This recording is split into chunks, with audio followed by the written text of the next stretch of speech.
తన పదవీ విరమణ తర్వాత నోబెల్ ప్రైజ్ గ్రహీత సివి రామన్ బెంగుళూరులో పరిశోధనా కేంద్రాన్ని స్థాపించాలి అనుకున్నాడు.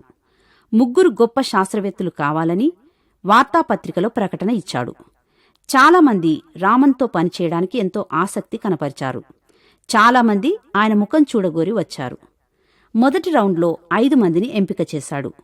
చివరి రౌండ్లో 3 ఎంపిక చేసుకున్నాడు.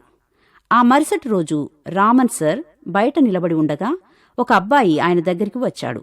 ఆ అబ్బాయి ఎవరంటే ఎంపిక కాని సైంటిస్టుల్లో ఒకడు. ఆ అబ్బాయి రామన్ దగ్గరికొచ్చి, సార్, నాకు ఛార్జీలకు డబ్బులు ఇవ్వబడ్డాయి. అందులో నుండి 7 రూపాయలు మిగిలాయి. ఇదిగో మీ 7 రూపాయలు తీసుకోండి అన్నాడు. ఆ రోజే డబ్బుల లెక్కలన్నీ ముగించబడ్డాయి.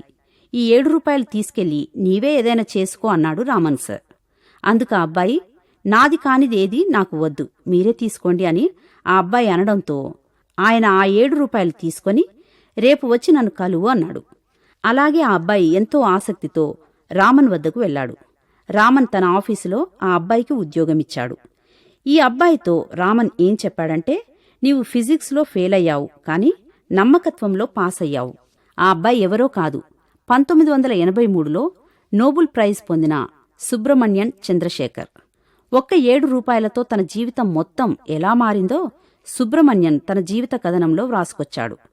మనకు నైపుణ్యం, సామర్థ్యం తక్కువగా ఉన్నప్పుడు కృషి, పరిశ్రమల ద్వారా వాటిని అభివృద్ధి చేసుకోవచ్చు. అదే వ్యక్తిత్వం, నమ్మకత్వం మరియు యోగ్యత తక్కువైతే వాటిని అభివృద్ధి చేసుకోవచ్చు. అబద్ధాలైనా అబద్ధికులైనా దేవునికి హేయులు. ఎవరైతే సత్యాన్ని అనుసరిస్తారో వారే ఆయనకు సంతోషం కలిగిస్తారు.